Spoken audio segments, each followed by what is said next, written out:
நீங்கள் ஏன் கர்த்தருடைய வேதத்தை நேசிக்கிறீர்கள் என்று கேட்கிறவர்களுக்கு நான் சொல்லுகிற பதில் இதுதான். சங்கீதம் 19ஆம் அதிகாரம் 7வது வசனம்.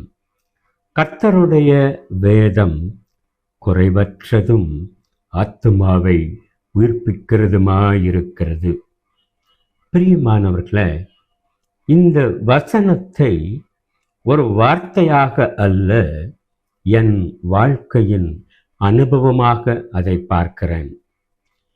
கர்த்தருடைய வேதம் ஒரு மனுஷனுடைய வாழ்க்கையில குறைவற்றதும் அவனுடைய ஆத்துமாவை உயிர்ப்பிக்கிறதுமா இருக்கிறது. எல்லா மனுஷர்களுக்கும், இந்த உலகத்தில் வாழ்ந்து கொண்டிருக்கிற நம்ம எல்லாருக்கும் தேவையான கிருபைகளையும் ஆலோசனைகளையும் ஆசீர்வாதங்களையும் கர்த்தருடைய வேதம் கொடுக்கிறது. அடிப்படை மைய கருத்து என்ன என்பதை அந்த வசனத்தில் நீங்கள் சிந்தித்து பார்த்தால், இம்மையிலும் மறுமையிலும் நமக்கு கர்த்தருடைய வேதம் போதுமானதாகவும் தேவையானதாகவும் இருக்கிறது என்பதை நாம் புரிந்து கொள்ள முடியும். கர்த்தருடைய வேதம் நமக்கு மிகவும் அவசியமான ஒன்று.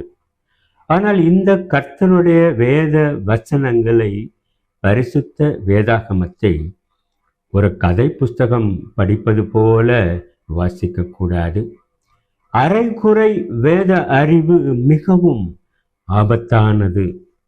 பிரியமானவர்களே, கர்த்தருடைய வேதத்தை முழுமையாக அதை புரிந்து கொண்டு ஆவிக்குரிய நிலைமையில கர்த்தர் நமக்கு சொல்லுகிற ஆலோசனைகளை பெற்றுக்கொள்கிறதற்கு நாம் பிரயாசப்பட வேண்டும்.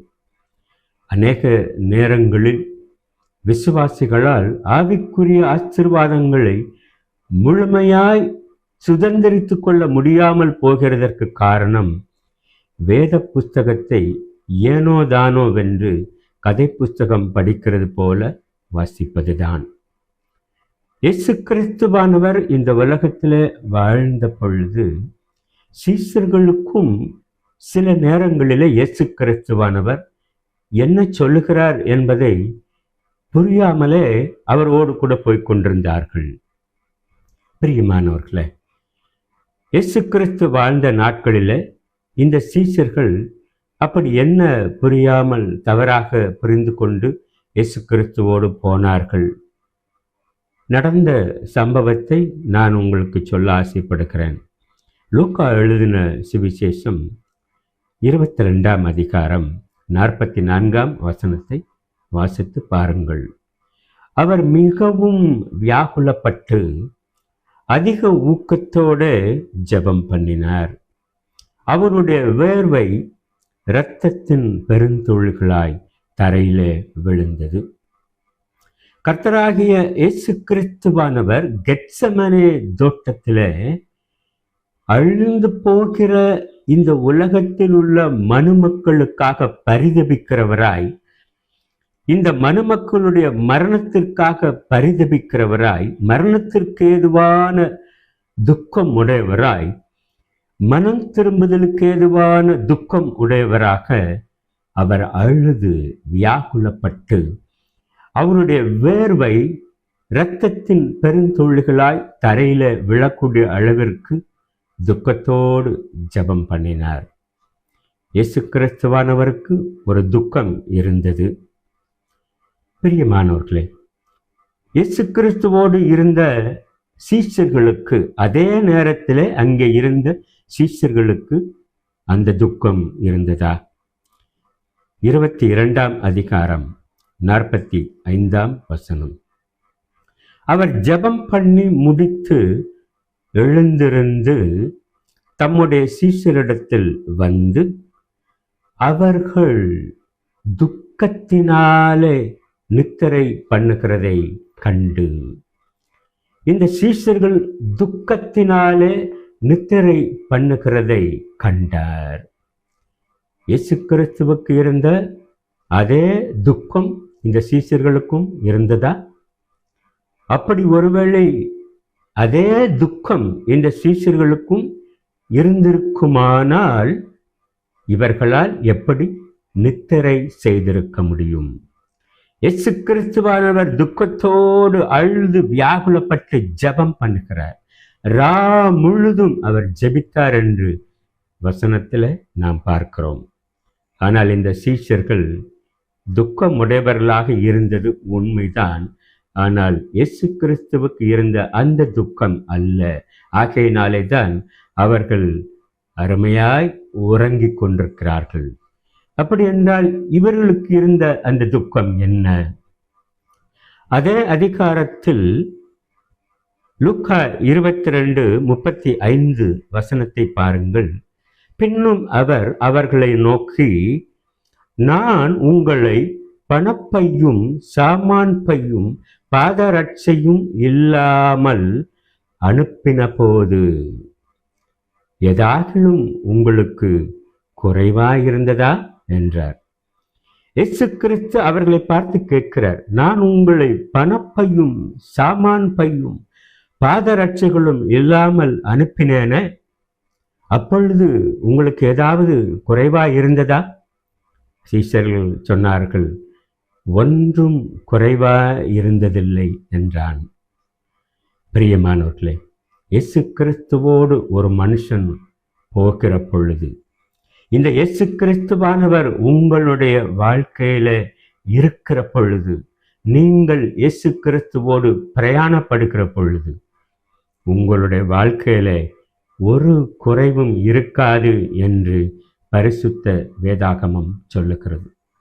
ஒரு பெரிய ஆசீர்வாதத்தின் ஊற்றுக்கண்ணாகிய கர்த்தராகிய இயேசு கிறிஸ்துவே உங்களோடு கூட இருக்கிற பொழுது எந்த ஆசீர்வாதமும் எந்த நன்மையும் குறைவுபடாது என்று வேதம் சொல்லுகிறது. இந்த சீஷர்களும் அதைத்தான் சொன்னார்கள். இயேசு கிறிஸ்துவோடு அவர்களுக்கு போன பொழுது கையில பணப்பை இல்லை, சாமான் பை இல்லை, வெறும் கையோடு போனார்கள். எந்த குறைவும் இல்லாமல் இருந்தோம் என்று சொல்லுகிறார்கள். அப்பொழுது இயேசு கிறிஸ்து அவர்களுக்கு இன்னும் ஒரு புத்திமதியை சொல்லுகிறார். 36வது வசனம். அதற்கு அவர், இப்பொழுதோ பணப்பையையும் சாமான் பையையும் உடையவன் அவர்களை எடுத்துக்கொள்ள கடவன். பட்டயம் இல்லாதவன் தன் வஸ்திரத்தை விற்று ஒன்றை கொள்ள கடவன். இப்பொழுதோ இயேசு கிறிஸ்துவோடு அவர்கள் போன பொழுது அவர்களுக்கு எந்த குறைவும் இல்லை. ஆனால் இயேசு கிறிஸ்துவானவர் இந்த உலகத்தில் உள்ள எல்லா மனுஷர்களுக்காகவும் கல்வாரி சிலுவையில மரித்து அடக்கம் பண்ணப்பட்டு 3ஆம் நாளிலே அவர் உயிர்த்தெழுந்து பரமேறி செல்ல போகிறார். இனி இயேசு கிறிஸ்துவானவர் இந்த சீஷர்களோடு இந்த உலகத்திலே தொடர்ந்து இருக்க முடியாது. ஆகையினாலே அவர் சொல்லுகிறார், இனி வரக்கூடிய நாட்களில் நீங்கள் பணப்பையையும் சாமான் பையையும் எடுத்துக்கொள்ளுங்கள். பட்டயம் இல்லாதவன் உங்கள் வஸ்திரத்தை விற்றாவது ஒன்றை வாங்கிக் கொள்ளுங்கள். நீங்கள் இனி வரக்கூடிய நாட்களிலே அதிகமான ஆபத்தை சந்திக்கப் போகிறீர்கள். பிரியமானவர்களே, இதுதான் இந்த சீஷர்களுக்கு இருந்த துக்கம். இதுவரையிலும் இவர்கள் பணப்பையை பற்றியோ சாமான் பையை பற்றியோ ஆகாரத்தை பற்றியோ வஸ்திரங்களை பற்றியோ எதை குறித்தும் கவலை இல்லாமல் இயேசு கிறிஸ்துவோடு நிம்மதியாக வாழ்ந்தார்கள். திடீரென்று இயேசு கிறிஸ்து இப்படி சொல்லிவிட்டாரே, இனிமேல் பணப்பைக்கும் சாமான் பைக்கும் நாம் எங்கே போவோம், என்ன செய்ய போகிறோம் என்கிற துக்கம் அவர்களுடைய மனதிலே நிறைந்திருந்தது. ஆகையினாலே தான் இந்த துக்கத்தோடு அவர்கள் உறங்கிக் கொண்டிருந்தார்கள். இயேசு கிறிஸ்துவனுடைய போதனைகளை அவர்கள் சரியாக புரிந்து கொள்ளவில்லை.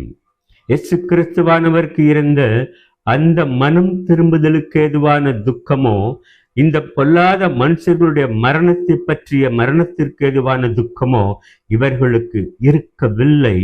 இவர்களுக்கு இருந்த துக்கம் லௌகீக துக்கம், உலகத்திற்கேற்ற கவலை, இனி சாப்பாட்டுக்கு என்ன செய்ய போகிறோம், இனி பணத்துக்கு என்ன செய்ய போகிறோம் என்கிற துக்கத்தோடு அவர்கள் உறங்கிக் கொண்டிருந்தார்கள்.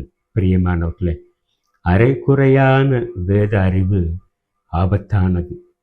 நாம் கர்த்தர் நமக்கு சொல்லுகிற ஆலோசனைகளை, திருஷ்டாந்தங்களை சரியாக புரிந்து கொள்ளாமல் போவோமேயானால் ஐயோ ஆபத்து. அப்படி அல்ல, முழுமையாய் கர்த்தர் நமக்கு சொல்லுகிற ஆலோசனைகளையும் அவருடைய கிருபைகளையும் நன்றாக உணர்ந்து புரிந்து கொண்டு அதன் மூலமாக கர்த்தருடைய நாமத்தை மகிமைப்படுத்துகிறதற்கு நாம் பிரயாசப்பட வேண்டும்.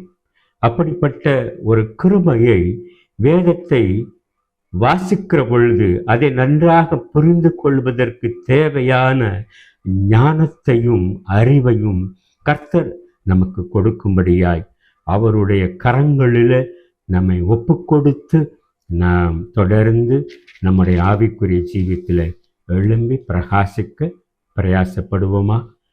மெய்யான தேவகுமாரன் இயேசு கிறிஸ்துவின் நாமம் மகிமைப்படுவதாக. ஆமென்.